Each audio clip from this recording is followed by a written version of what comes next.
everyone, and welcome to this week's video where we're going to be talking about highly sensitive people and healing the upper chakras. If you are new to my channel, my name is Tertia and I help highly sensitive people and empaths find their place in this world. On this channel you'll find videos around spirituality, self-growth, energy healing, and I also share guided meditations with you. Now, before we start, I want to say thank you so much to all of my new subscribers. I appreciate each and every one of you, and this is also then an invitation. If you haven't yet subscribed, if you're either new or you've been following me and you haven't yet subscribed, then go on and subscribe right now. It would be wonderful to have you as part of our community. So today's video is the second video in a series on healing the chakras, and it's targeted specifically at highly sensitive people. However, anyone, even if you don't identify as being highly sensitive, you will still benefit from working with and healing the chakras. Now, in the first video, which I'll link to in the description below, I explained a little bit about what the chakra system is and how it works. So if you are not familiar with the chakras, then take a look at that video, which will explain and give you some more clarity around that.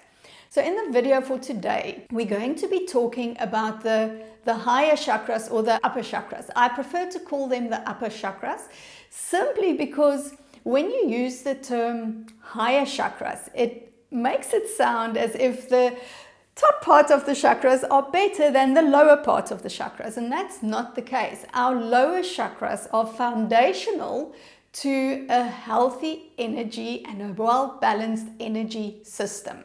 So that's why I prefer to talk about the lower chakras and the upper chakras.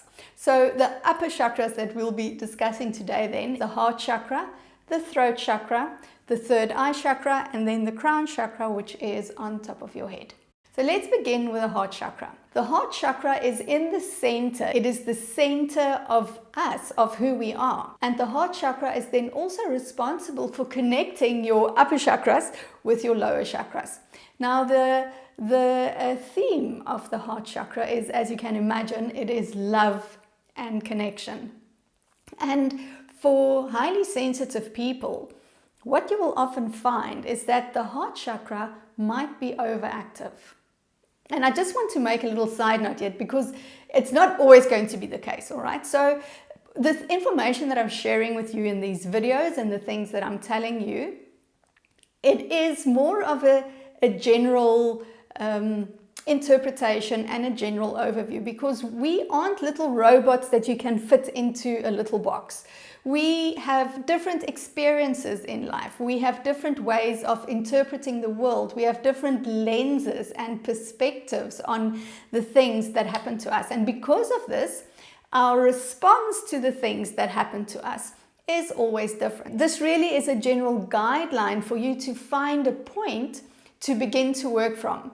When you have an idea of, yes, there might be an imbalance somewhere in my energy body, that's a good point for you to start from. And then you can begin to explore in your uniqueness exactly what are the things that you can work with and what are the things that need healing. So coming back to highly sensitive people then, typically, because we tend to put the needs of others ahead of our own needs, we often have, or we probably have, overactive heart chakras, right?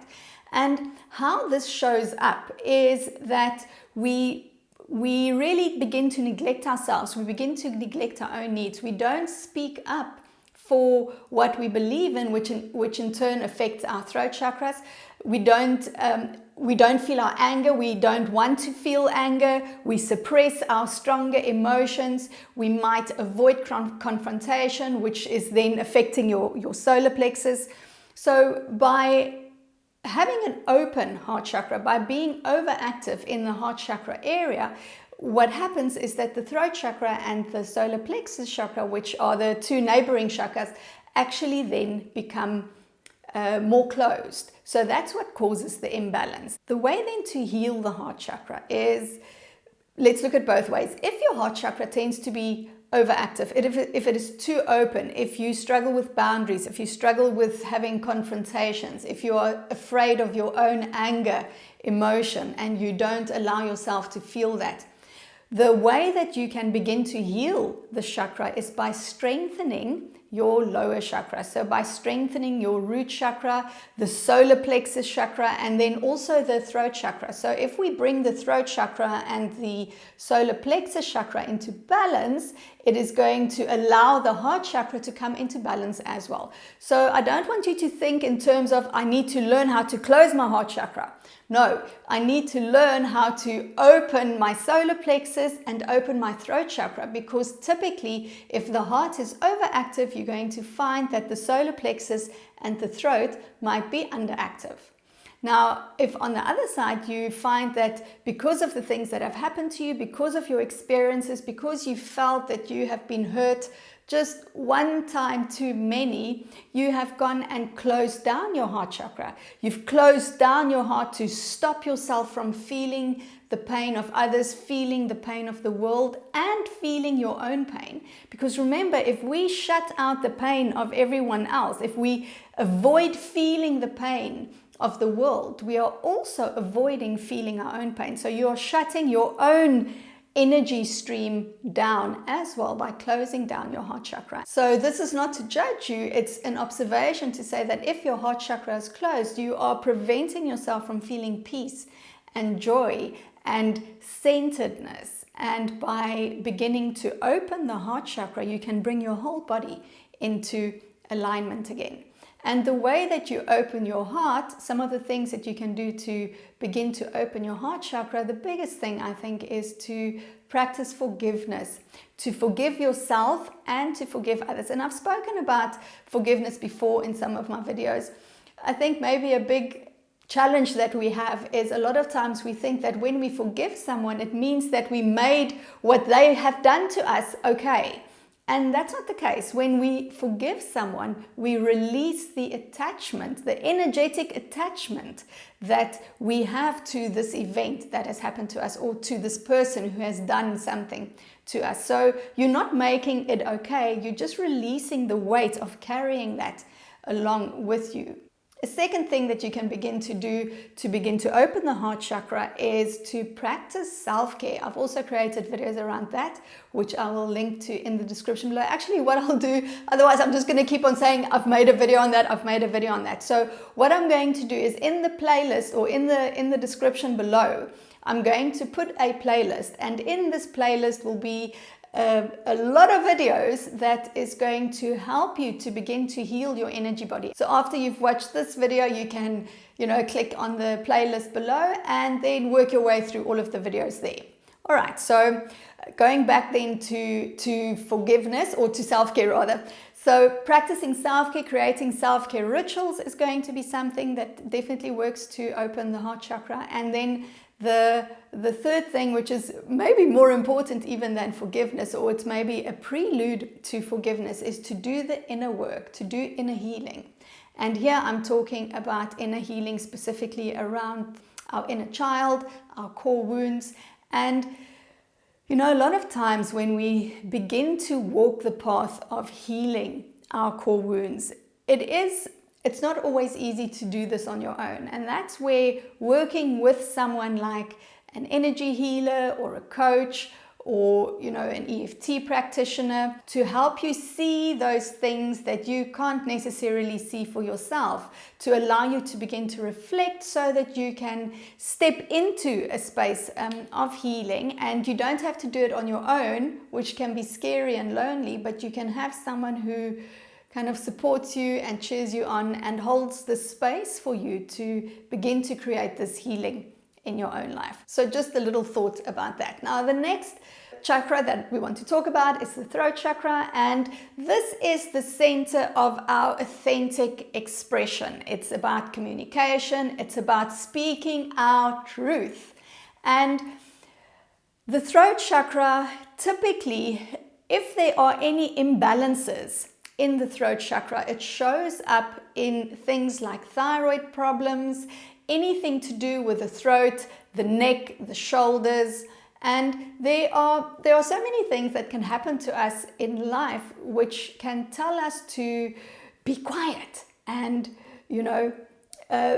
not speak up for ourselves and not stand up for ourselves and not really be who we are. And in the case of highly sensitives, again, because we are very, very conscientious about the feelings of others, because we don't want to hurt other people's feelings, because we are so aware of the moods and the emotions and the subtleties of engaging with other people, we try to keep people happy. We try to, not rock the boat too much, because we maybe want to avoid feeling all of the strong moods and emotions that we then get from other people. So what we end up doing is we don't speak up for ourselves. So really, if we are trying to be too nice, that causes the throat chakra to close.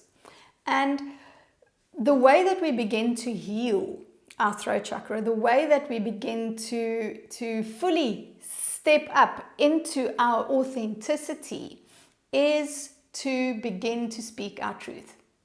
It's to begin to voice our opinions. It's to begin to stand up for ourselves and for the things that we believe in. Also, the throat chakra is connected to our purpose.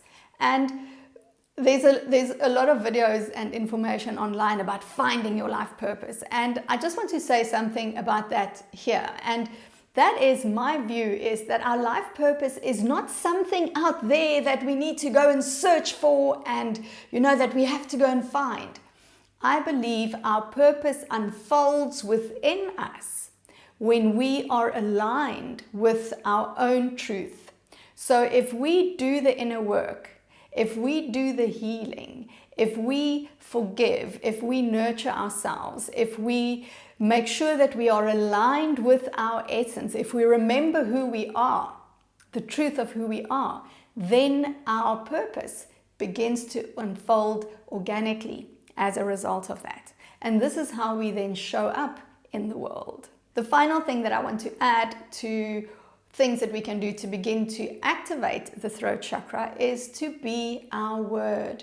All right, and there'll be a video in the playlist below about that and about taking responsibility, because that's really what it is when we begin to take responsibility for our lives, one of the things that we do is we become our word. And what that means is we do what we said we would do when we said we would do it. We treat our word as sacred. So when we make a commitment to someone, or to ourselves, we honor that commitment and we follow through on it. We avoid, telling white lies to make ourselves look better or feel better. And we really stand in our own personal power, which connects us back into the solar plexus. And again, a side note that I want to add here, it's also important to keep a balance, because we have to be careful that we don't overcommit, which is something that we tend to do as highly sensitive people, because we don't want to disappoint others, because we want to keep other people happy, because we are so nice. What we end up doing often is we overcommit. And as a result of the overcommitting, we extend ourselves, we overextend ourselves, we give so much that there's nothing left for us. So our hearts are really open, but we collapse again in the throat and in the solar plexus area. And again here, another option for doing some deeper inner work, doing some deeper inner healing, is to do something like EFT tapping or working with a coach that's going to help you break through some of these beliefs that's causing you to hold yourself back and not speaking your truth. The final two chakras that I want to discuss with you are the third eye chakra and the crown chakra. And I'm going to put them together. And the reason for this is we are now moving more into the spiritual dimension.